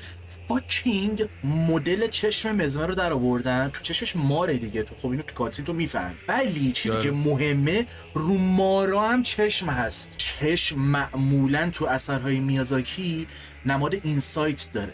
خب و به واسطه که توی چشم مزمره صحبت راجع به ابیس میشه و روی اون مارا هم چشم هست، انگار یک نالج بیشتری مزمر راجع به ابیس و یک سری چیزا داشته که ما نداریم و حتی متوجهش هم نمیشیم. اصلا چطور همچین چیزا باید متوجه میشه؟ ببینید این حالا رندوم فکت کاری ندارم، باز واسم خفن‌تر نمیکنه ولی خب باز کلا همه چیز دیزاین پرفکت بود. آره کلا اصلا نمیدونم جالبش می چیه. حالا این یه بحث همینجوری خارج از تیرلیست. این همه بحث این میشه که گرافیک بازی فرام سافر بده و اکچولی وقتی با مگنتیک نگاه میکنی دقیقاً همچین دیتیلایی داره. بعد مثلا بازی‌های دیگه زوم میکنی نمیکنی پشم روی صورت یارو دیده میشه و تازه حال به هم زنه. اینجوری که داداش چه خبر اون پشم اینقدر زیاده که تو به من نشون بدی قضیه هایپر ریالیستیک و مثلا استایلایز و آرت استایل داشتن دیگه که کلا تو بخوای از نظر هنرم نگاه کنی در حال حاضر بیشتر همیشه سمت آرت استایل و استایلایز شدن تو ویدیو گیم برعکس متاسف. همه هایپر ریالیستیکه. من داشتم نگاه میکردم سر این قضیه داشتم بیشتر تحقیق میکردم. گیم های پلی استیشن 1 رو نگاه می‌کردم مثلا 3-4 تا از تبلیغاتشون همیشه این بوده های رزولوشن، های گرافیکس. اینجوریه که آها پیکسل اونجاست هیچ چیزی نمیشه. مثلا دست یارو 3 تا مربعه بعد لایک ولم کن. مزمر ببین فاکینگ پرفکت، یعنی اصلا تعریف نکردنیه. خب تک تک پترناشو تو میتونی یاد بگیری، یعنی هیچ جای بهونه‌ای نیستش که نه نمیشه. انقدر تو تمیز بازی میتونی بکنی. پری میخوای بکنی پری آنلی میتونی بری، هر کاری میخوای میتونی بکنی. از ایشین هم واسه من حتی یه سه جا شاید بهتره. از چه نظر؟ ببین تو یه موقعی فقط پترن باس رو یاد بگیری کافیه، یه موقعی باید یاد بگیری چطوری پترنش رو ابیوز کنی. من برای اولین بار تو زندگیم حس کردم دارم همچین چیزی رو یاد میگیرم. چطوری؟ توی DLC یکی از بزرگترین قرقرا اینه که اوپنینگ ندارن باسا. اوکی گس وات، شما میتونی با یاد گرفتن پترنت خودتو توی یه پوزیشن و موقعیت هایی قرار بدی که بگی اوکی اینجایی که مزمر میپره رو هوا و میاد پایین منو وان شات میکنه، اگه به اندازه کافی پوزیشنینگ و همه چی خوب باشه یه اتک دیگه هم وسط پترناش، وسط کاری که داره میکنه میتونم بزنم و بعد درجا رول میدم و چون میاد پایین یه اتک دیگه میتونم بزنم. یعنی وای نمیسم واسه اوپنینگش که یه اتک بزنم، وسط این که داره کارشو میکنه چند تا اتک دیگه هم میزنم. من اولین باری که تو زندگیم حس کردم دارم یه قدم جلوتر میرم، یه استپ اون باسه منو داره پوش میکنه. که میگی و سر رادان خیلی استفاده کردم. اون اتکش هست که میزنه زمین آره. بعد ارتو میکشه بالا، اون وسط کل اسلشاش میتونی تو اتک آره. خیلی کنی. حتی از نظر پوزیشنی رادان رو میتونی یه ذره جایی قرار بدی، بگی اوکی تو اگه یه ذره بالاتر از من باشی اتک به من نمیخوره، پس من یه اتک دیگه هم بهت میزنم. تو موقعیت این شکلی برای خودت بسازی و یه چیزی مثل ایشین به نظرم خیلی اتفاقا واسه آسونیه. ولی کی آسونه؟ وقتی که تو به بازی دقت کرده باشی و مکانیکاشو یاد گرفته باشی، پترن بیاد دستت، همونه. فقط هر چیزی که یاد گرفتی ازت میدونی تست آف اسکیله، تو رو پوش میکنه. اتفاقا ایشین خیلی مثال خوبیه، چون من یادم فرست پلی تو روم ایشین رو فاصله میگرفتم، اون اتک دش رو هواشو میزد و بعد اون دفاع نمیکرد، میتونستم اچ پی دمیج حالا میکری که هیچ اچ پی دمیج میدادم که پاسچرش دیرتر بره. یعنی تو جدا از اسکیل آف تست بودنه یه سه جا تو پترن رو یاد بگیری حله. پترن ابیوز حالا نمیدونم اسمش چیه، من اصلا نمی‌کردم پترن ابیوز نیاز یاد بگیرم. مثلا خود ایشین تو اینجوری که اینو داره میزنه، من یه لحظه اصلا دمیجش نمیدم، میکری میزنم. اونی که شمشیرشو میبره تو یه لحظه دورت میچرخه، اگه وایسی دمیجش ندی میتونی میکری کنی. ولی مزمر کاملا یه شکلی بود که من ببین اینقدر اکتیو بودم، دائما از این کم می‌بردم که استامینام کامل تموم میشد. چون رول میدادم یه اتک میدادم رول و این ببین حسش اصلا فوق‌العاده بود. این همه بازی فرام سافر من بازی کردم، اولین بار دارم حس میکنم یه قدم داره، یه چیزی منو پوش میده جلوتر. یعنی اینجوری که نه تو باید خودت موقعیت خودت رو ایجاد کنی، مثل این پلیرهای بازی کنی که میریم ویدیوهاشون رو نگاه میکنیم یارو وسط اتک یارو یه اتکی میزنه که مثلا بدنش میره پایین و اون دمیج رو نمیخوره. حس میکردم مثلا کلیکای اینجوری باید بزنم، حرکتای اینجوری باید بزنم. یعنی توی این قضیه نمیدونم منو آقا اصلا تو اونجوری بازی نکن، یه اتک بده بعد از هر جا که به تو اوپنینگ میده، فقط پترناشو یاد بگیر. چقدر خوبه، تو دائما داره گول میزنه اینجوری که من خیلی سریعم، من 1000 تا چیز دارم بهت میزنم. یه سوتی هم میدیم واقعا 1000 تا چیز میخوره ها. ولی فکر می‌کنی اون اسمش چیه؟ اون کل اون بدن ماره قراره پوینت اتکش باشه، یعنی به بخوره مردی، ولی در واقع با یه رول میتونی کلش رو دامج بدی. از این نظر خیلی خوبه. اصلا فیز 2 از گاد آور رگناروک بهتر. گاد آور نتونست از اون ماری که داره استفاده کنه یه نورس میفولوژی رو زیر سوال میبره مزمر. مار فیز 2 اینجوری که مادر آی سابر، بعد مار میشه از دهنش بمب اتم انگار داره میزنه. حتی مزمر حتی یکم باشه من میدرا مثلا یه ذرم ناراحت شم اینطوری بودم میدرا فیز 2 دقیقاً انگار چیز دیگه، انگار حرکت مزمر رو داره میزنه، میره هوا میاد تو صورتت که بترکه.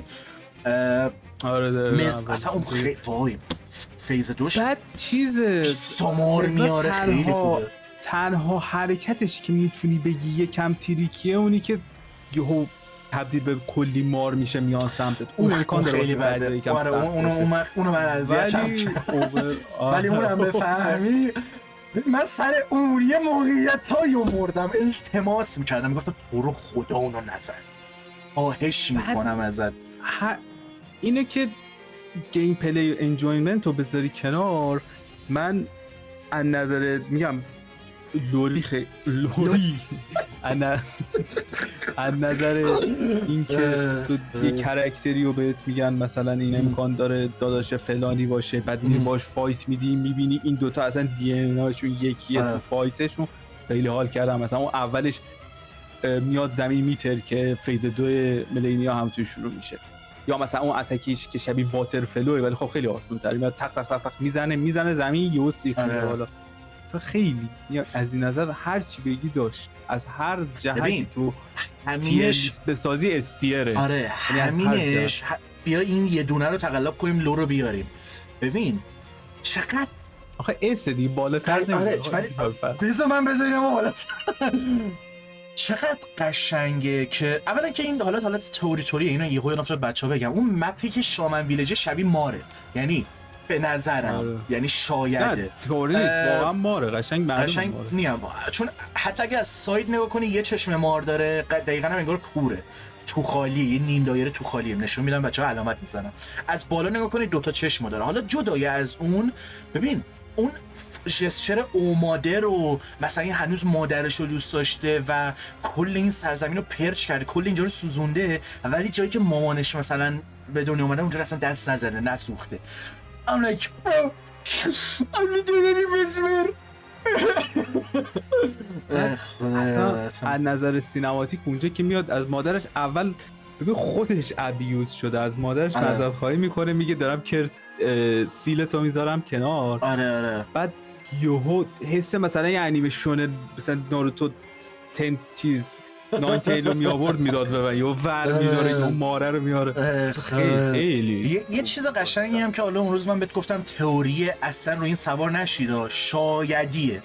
اینکه شاید چون مار نماد بلاسفمی و اینجور چیزا بوده، ماریکا به یه شکل تلخی بچه‌شو مثلا رها کرده اینجا. یعنی آقا نیا توی این سرزمین، تو بیای توی این سرزمین جات بدتره، یعنی کسی تو رو میدونی.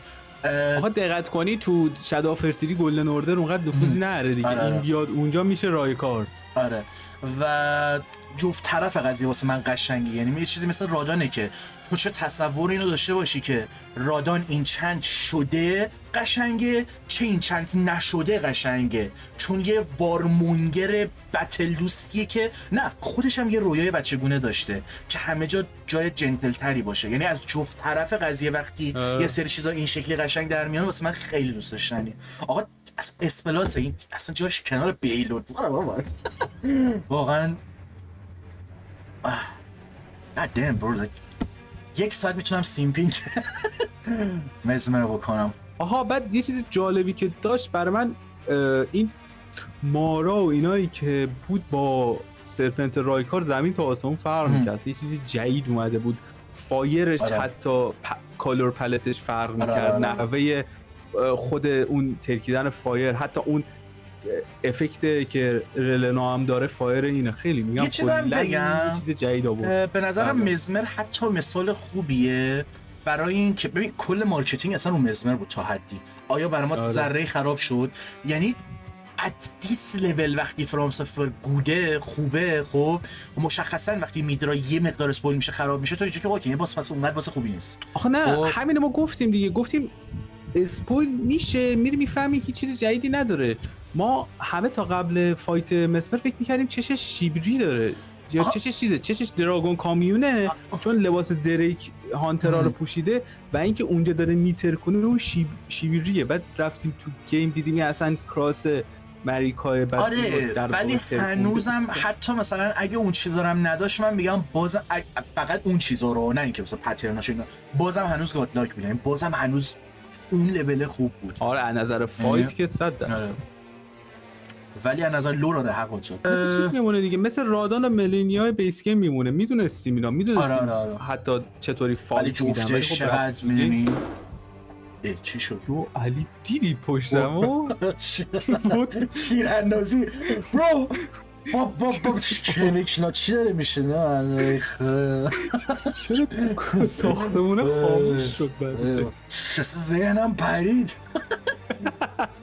خواستم اینو بگم تو بیس گیم با رادان میری فایت میدی، با مالینیا فایت میدی، کل داستانشو فکر میکنی فهمیدی، بعد تو آخر DLC یه لباس رادان میخونی بازم میبینی دوباره یه چیز جدید داره، یه دوباره این وای لانچ تریلر لینک چی داشت موندشون تازه داره یه سری چیزا باز دوباره تویست میخوره یا ریویل میکنه خودشو. خیلی یه سری چیزاش خیلی خوب در آورده لرنینگ. ولی بس بریم نظر لور رفته یه لیگ دیگه کلا بخوای صحبت کنی اصلا خیلی یه چیزی بپرسم آخری میمونه دیگه. لور لرنینگو دلیار اصلا کاری به تکنیکی و دلی. نویسندگی ندارم. الدرینگو بیشتر دوست داری یا چیزو دارک سولز رو؟ تو خود میدونی من چقدر دارک سولز من هنوز مثلا دارک سولز بازم الدن رینگ. نه من من خیلی اصلا میچی دارک سولز خب من بل نمی‌کنم. ببین دارک سولز خیلی لایه است، خیلی دیپه، ولی الدن رینگ این چیزی که تو هیچ وقت نمیدونی چه چیزی داره میاد تو صورتت، چه چیزی داره برات رویل میکنه و آره. چطوری همه حتی با اگه هم تو کانکت تصویر میشن. اصلا به یه نظر. چیز دیگه است. دقیقاً اصلا یه چیز دیگه است. بعد این کانکشنی که دارن، این فامیلی تری مزخرفی که این به اون وصل میشه اون به این. ببین آخه من این دارک سولز رو میگم اصلا قبول دارم چیزی که تو میگی، یا حتی وقتی تو اونو میگی آره منم میدونم قطعا لرنینگ، ولی اون حالت اولین گیم فرانسافی که زدی یه چیز دیگه است. حتی میخواد اگه دارک سولز آره دو دیگه باشه 100%. مثلا مثلا دارک سولز یک برای من آره. هیچ وقت جاشو هیچی نمیگیره برای من. مثلا برای سر ولی- همون من اینجوری هم مثلا دارک سولز یک، ولی آره این چیزی که الدن میگی رینگ خوبیش نسبت به دارک سولز یکی از چیزاش اینه که دارک سولز تو بخوای مثلا یکی بهم میگه آقا تو چرا انقدر دارک سولز مثلا دوست داری، داستانشو برام بگو. من میام داستان مینو بگم، یعنی تا چی میگن لینیر داستانو براش بگم، خب یارو ایمپرس نمیشه. آره کل آره. داستان کاراکترها رو بگم، مثلا بگم اون بداف کیاس باس آشغالی که اصلا... اونجا میبینی یکی از بهترین لورا رو داره تو کل آره. بازی، یا مثلا فلانی اینه تازه اون موقع. ولی الن تو بیا این بیس داستانم بگی، بیس داستانم میگی خیلی فوق العاده است. من داستان آرتوریوس و یه سری کاراکترها رو مثلا تو دارک سولز میگم، خب همین مثلا اون شکلی که میفهمی، اون شکلی که روایت میکنه یه موقعی خیلی جذابه. نه حتما خود اون داستانی یا حتی شاید اون کانسپت. مثلا میگم دیگه، میگم دارک سولز اصلا تو بیشتر بازی فرام سافر همینطوریه، ولی دارک سولز اصلی ترینه که تو اگه بخوای واکتورو ببینی اصلا نمیفهمی بازی. تو باید بازی کنی، تو باید دارک سولز رو بازی کنی تا بفهمی چرا اونقدر حال میکنن. بریم سراغ آخری. ببین من اینو یه ذره نمیدونم، کاش اصلا مثلا نیو گیم پلاس رفته بودم یا کاش سامن نیاورده بودم. باسه خیلی خفنه، خیلی ایمپرسیو، موزیکش فوق العاده است، افکتاش فوق العاده است، هی بین همه چی عوض میشه، عالیه. ولی یکی دو تا پترنی داشت، به خاطر اینکه خیلی زودم رفتم سراغش اشتباه کردم. یعنی من در اصل بعد این باسو بیخیال میشدم، اشتباه از مایندست خودم بود، بعد بیخیال میشدم میرفتم میشخیدم شادو فرگمنت برمی‌داشتم بعد برمیگشتم. من این کاری کردم. من رفتم از اون ور به رلانا خوردم، استاک شدم، از این ور دیواین بیت گفتم من چه غلطی بکنم تو این دی ال سی. رفتم فقط تو مپ چرخیدم، تنها کاری که من این سر این قضیه مقدار اشتباه کردم. آوردن سامنا، یعنی هم NPC سامنا آوردم، هم فکر کنم چیز آوردم داینگیتر پاپت. باسو برام خراب نکردم چون اونقدری که باید ترای دادم، ولی حس می‌کنم اون لذتی که باید نبردم و این اذیتم میکنه. هر چند آقا کاتسینه، انیمیشنه، یارو دوتا دست فقط دارن اون ماسکر رو کنترل میکنن، یه پترنش فقط خیلی تو مخم بود. این میره رو هوا یه دور میچرخه میاد تو صورتت، یه دونم تازه میکوبه رو زمین. ببین دیوونم میکرد، اصلا نمیفهمیدم اون چیکار کنم. این اون از اون پترناست که میتونی ابیوز کنی اگه بخوای خوب یادش بگیری، یعنی در اون حد بلد راحت. مثلا اون همیشه من میدونستم فری هیت دارم، با اینکه بعد اون فوت دورش رو داج زدنش بعضی اوقات تریکی میشه، ولی همیشه میدونستم فری چند تا دارم سر اون. بعد این بر من برعکس میدرا و مادر آف فینگرز بود. چرا؟ چون من انتظاراتم کم بود از این باس، اونقدر چیز خاصی نبود. بعد اونجوری که اینا درست کرده بودن 4 تا المنت رو یوز میکرد و قشنگ بهت نشون میداد DLC با چی طرفی. اصلا همون ببین تو همه چی تو داشت درس میداد. یعنی چه رلانا این کارو میکنه، چه دیواین بیست میاد به تو میگه که آقا من یه پترنی دارم، این هی بدتر میشه ها. یعنی تو فیز اول اینجوری که این پترن ساده است، فیز 2 همونه داره آب و خاک و آتیش میزنه، برق میزنه. بعد تو نه تنها بر رولتو بدید، از نظر پوزیشنینگ بعد جا دیگه جوری باشه که اون برقایی که این منو داره میزنه اونا بهت نخوره. همگی اینا فوق العاده است. هر کدومشون یه دونه رفتار جدا داشتن. هر کدوم از اون المنت ها. مثلا توی باد و یخ تو بعد از این که میره بالا المنت عوض میکنه میاد پایین، میتونی بپری اتک بدی. تو برق این کارو بکنی دمیج میخوری، چون همونجا رو رعد و برق میزنه. بعد مثلا این چقدر میاد زمین تجربه از دست دادم. آره این مثلا با یخ میکوبه زمین، ایریا دورش رو یخ میزنه، با بقیه میکوبه این یخ نیست میتونی دمیج بدی. اینجور چیزاش خیلی قشنگ درسته موواشون یکیه ولی هر کدوم نحوهاتشون فرق کنه. البته یه خوبی که داشتم به این فکر کردم چیکار کنم من این تجربه رو بتونم به دست بیارم، چون واقعا هم حالا از دست نرفته. یعنی اوکی بار اول شاید، ولی هنوزم میتونم برم یاد بگیرم. میدونید اون پترن ابیوز هر چیه، خوبیش اینه که حداقل دم دسته. میدونی مثلا چتش همون اول دیگه سی میرم شادو فرگمنت، حالا چند تا برمیدارم بعد میرم چرای میدم. برای من حقیقتا یا اینجوری هم که اول A یا از رلانا بهتر. من اون اینجویمنت رو نگرفتم متاسفانه. اون لذتی که از مزمر من گرفتم و نتونستم از دیواین بیست بگیرم. ناراحتم با این موضوع. ولی مثلا نمیدونم، من خیلی دوستش داشتم ولی هیچ جوره نمیتونم تو مقایسه‌ای میبازه که بخوام بگم اندازه بیل و رادان بهم حال داد یا از اونا بیشتر. از اونا هرچی باشه کمتر حال داد. بر من میره بی کنار رومینا. نه دیگه دارم حدم نبیم. مثلا من دارم فکر میکنم کجا بذارم جابجا کنم، چون هم تصمیم نگرفتم. من حس کنم مثلا اس بذارم، اینجوری هم که نه، اینجوری هم که مثلا بی بذارم. خب اصلا بغل رادان آخه ببین میدونی خیلی کار ایمپرسیوی میکنه. اولا که لیترالی 4 تا NPC انگار دارن آمادت میکنن که بری با اینو فقط بزنی. یعنی چون اولش هم چیز دیگه، میتونی با اون اولین باس بری با 2 تا NPC صحبت میکنی، با سر انور که با اون نمیدونم چیه، با اینا صحبت میکنی، میری سراغ دیوین بیسته. بعد اون پترن رو به تو یاد میده که مثلا آقا من DLC قراره این شکلی باشه، چون اولین باس اگه سراغش بری نشون میده که من اینم و حواست باشه و دهنتو سرویس میکنم و موزیک فوق العاده است. کلا الرینگ تو اوپنینگ باسا خیلی خوب شده. از اون ور مارگیت بود توی بیس گیم، از این ور چیز مثلا بازی قبلی اونا کنی همین یه سری باس در داغون نمیدونم اصلا دیمن و گاندیه رو دیگه اینجور چیزا باید بگم. فرض کن اینجا اوپنینگش فرض کن رلانا یا باز دیواین بیست، ولی خیلی خوبه. نمیدونم حقیقتا رادان مثلا یه دونه عقب‌تر دوست. ببین شاید اگه اون تجربه مزمر رو ازش میگیره، اگه بذار اینطوری بگم، اگه من میدارم به چی فکر میکنم که همون اول گفتم اس، حس میکنم اون تجربه مزمر رو من میتونستم ازش بگیرم توی گیم پلی و ویستش کردم. اگه برم ببینم اونو گرفتم این بر من میره اس. اگه نه واقعا هنوزم در اون حد نیست، همینجا که الان گوشم اوکی، من میذارم ای.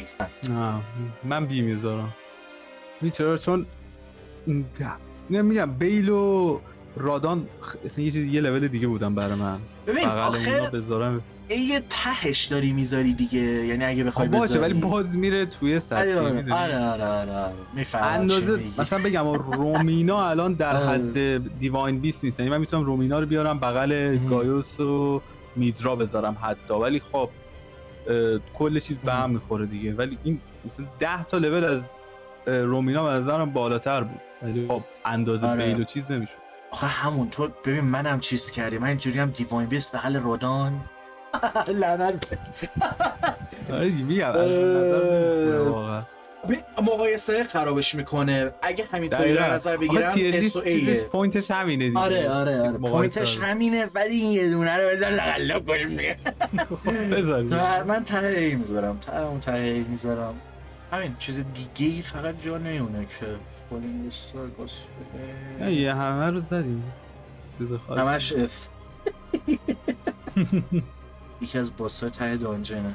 باسای دانجن هم ایمپرسیو بودن ها، یعنی یکیش دمی هیومن مثلا مانکیه است، یکیش لمنتر. اصلا من نفهمیدم اون چیه، تو اونو سری نزنید هر کاری کنی نمی‌بینی. لمنتر رو میدونید چیه داستانش؟ الان فهمیدم کیه.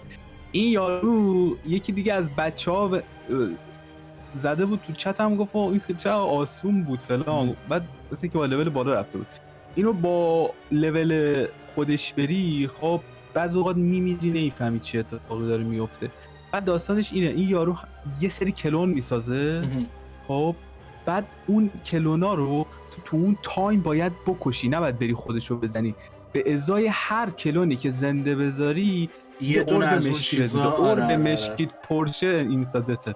من اینو مکانیکش باحال بود. خیلی دیر فهمیدم، ولی فهمیدم باحال بود. یعنی اینطوری بودم که دقیقا همون تعریف چیزی بود، قراره یا دانجنامو یونیک تر باشه، فقط دانجنه نیست، باسش هم یونیک تره، مکانیکای مختلف دارن امتحان میکنن. میگم دیر فهمیدم، بعد فهمیدم. حتی من یه اشتباهی کردم، دقیقا همون میگم شادو تیری آواتار به مال نداد چون یه مسیر ذهنی دیگه داشتم. این اوایلش من اینطوری فکر کردم تو یه دونه چیز برمی‌داری، صدای همونا رو در میاره، صدای داد زدن در میاره. اون سنگا هست که صدا میده I love you مثلا، چه میدونم یه صدا گریه کردن انگار، دقیقاً صدا همونه. من فکر کردم اینو باید بزنی، مثلا اونو برداره بود. اون قضیه مدار خرابم کرد، هی ترای میدادم هی نمیشد. ولی آره مثلا بگم اونی که پازل بود یه جوری یه پازلی داشت ولی هیدن داخل واسش داشت. باحال، حداقل پازل اینتراکتیو خیلی باحالی بود. دمیومن مانکیت ورجیل بود، قشنگ حرکت ورجیل میزنه یه جایی اینطوری هم که وات فاک. اینم باز حالا میگم خیلی ریز، اصلا نمیخواد تو تیر لیست باشه. هرس بلید لابریف اون چیز میکنه، کل محیط تاریک میکنه، همون انمی تکراری اومناس، ولی کل انمی تاریک اونم باحال بود. یعنی باحال بود، ولی قبلش تو محیط نمیدیدم، بعدش میدیدم خیلی بیشتر بهم حال میداد. آره یعنی چون باش جنگیدی قشنگ، یا حتی حداقل واقعا تورچ نیاز بود، یعنی چون نیاز نبود. من واقعا تورچ نزدم، یعنی زدمش خیلی راحت. من نشدم مثلا تورچ، چون تو بیس گیم من برای نشده بودم، زدمش. چیزای این شکلیش به نظرم حداقل جای شات داره. اینویزیبل بلک نایت آپگرید شده بود، اون دیگه خیلی چرته. آره ولی اینش مثلا خیلی بالاتر بود، ویژن تو میگرفت مثل اون، ولی خب ورژن بهتری.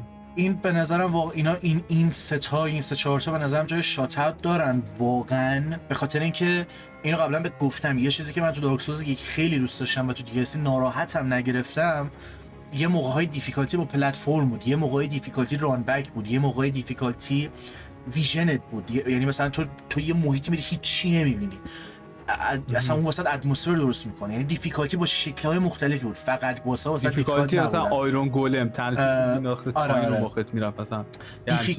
دیفیکالتی با شکل‌های مختلفی بود و خیلی لذت بخش بودن برای من. شاید مثلا خیلی وقت میگرفت که بخواد یه همچین دیفیکالتی واسه درست کنه، مثلا 10 ساعت بعد وقت میذاشت که حالا یه حس خاصی واسه درست کنه، ولی همه جوره فراموش نشدنی بودن، مثلا خیلی به یاد موندنی تر بودن. برای همین خب مشخصا برای همینه که این سه تا باس این دانجن ما یادمون مونده، الان میتونیم راجعش صحبت کنیم. ولی تو بیا دانجن بیس کم به من بگو کدومو یادت میاد؟ هیچ کدوم من یادم نمیاد که مثلا یه واسه میدونی همین. من چیز دیگه ای ندارم بگم. آره منم اوکی ام. آره. خوشحالم که چیز کردیم، نشستیم، آره وقت رو گذاشتیم. من دوست ندارم اوورتینک کنم، چون یهو میشه ببین انقدر جدی میگیرم قضیه رو، انقدر هی میخوام عوضش کنم توی لیست رو، دیوونه میشم. همون چیز اولی که اومد تو ذهنم، حالا هر چقدرم یه جای اشتباه اوکیه. اگه بخوام حالا با مخاطبا چیز کنم، دمتون گرم که ویدیو رو نگاه کردین این حرفا. و بذار با یه سوال تموم کنیم. به نظرت بخش فانه ویدیو به نظرت الدن رینگ 2 میگیریم یا نه؟ باید نونم اصلا امکان نداره. خیلی ریسکه. اصلا من میگم میگیریم، ولی چیزی که فکر میکنیم نیست. یعنی کلن میره یه بخش دیگه داستانی. من شاید بگم، ببین کلکتوری به یه چیزی بگیریم، یعنی یه چیزی بده که داستانای ادامه داستان لرنینگ باشه، ولی تایتل کاملا یه چیز دیگه باشه که این اجازه رو به خودش بده که لینیر باشه، اوپن ورلد نباشه. هیچ وقت دنیاهاشو با هم اونقدر وصل نمیکنه. نمیدونم ممکنه وصلن از یه شاید یه بار این کارو بکنه. من حس میکنم یه داستان دارک سولز 2 میبینیم که مثلا میگم توی دارک سولز 3 ما سولی رو ندیدیم کلا، ولی از مثلا لباسش میتونستیم بفهمیم نایت مثلا 10000 سال کجا دارک سولی رو ندیدیم؟ تو دارک سولز 3 مثلا خود سولی رو ندیدیم، ولی از تو لباسش میشد فهمید که مثلا یه نایت اسمش هم حتی تو تاریخ دیگه نبود، فقط خیلی سال پیش زندگی میکرد، مثلا خیلی نایت خوبی بود. یه همچین وایبایی مثلا بخوره. حالا بعد نیاز از اون آدماست همیشه تو رو سورپرایز میکنه، نمیتونی پیش بینی کنی. ولی یه چیزی بگم، دارک سولز خیلی اثر مهمیه. حالت میدونید تعریف ویژن دارک سولز، تعریف خیلی چیز هاست. حالت برای اولین بار و آخرین بار تو افترمف خیلی چیزا رو میبینی. اگه الدرینگ 2 بگیریم گلوم مچیل هست. او مای گاد. اگه الدرینگ 2 بگیریم امیدوارم یه چیزی مثل دارک سولز 3 بگیریم. آره دیگه دارک سولز 3 مثلا تو دارک سولز 1 و 2 میگفتن آقا شما دارین آتیش رو دارین روشن میکنین، دارین دنیا رو فاکتاپ میکنین. دارک سولز 3 بهت نشون داد دیگه، بهت نگفت چرا دارین دنیا رو فاکتاپ میکنین. الدرینگ هم بعد همچین چیز خیلی جاها فقط اون دارک سولز 3 مگر این که سوالا رو ماین کنن، خب که مثلا دیگه هیچ چیزی جای مثلا سوالی باقی نمونه. مثلا میگم الان واتی گفته برای من لور گادوین تموم شده. خب حالا یه ویدیو میدم تعریف مثلا اونو ببینی شاید نظر دعوت شه. حالا یه چیزی می‌خواستم بگم جا داره بخوام روش کار کنم. یه چیزی می‌خواستم بگم با اون خندم گرفت. میگم خود میازاکی گفته من ویدیو تئوریا رو نگاه میکنم دیگه، ویدیو تئوریا رو ببینه خودش یهو یه چیزی بزنه به کلش بگه الدرینگ رو میسازم. نمیدونم یعنی همین مده همه است. خب بابا این سازنده خیلی آشغالن، فکر کنم میشینن تئوریا رو نگاه میکنم یا خب ما به اینا جواب نمیدیم. آره یه همچین فازی داره. او ایش اومده تو ذهنت دیگه فاک یو لایک بعید نیست نمیدونم جای فکر داره.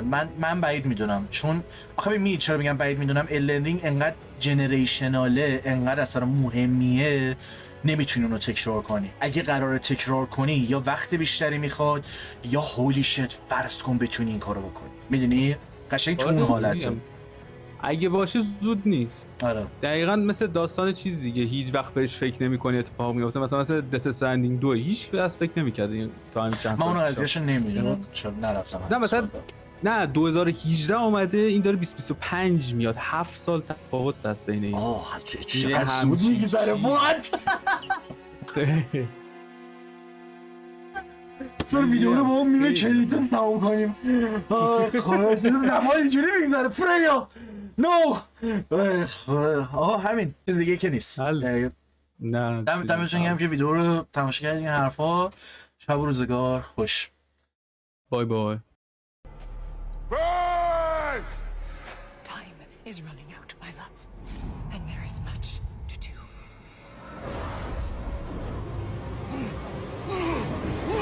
Mother! Mother!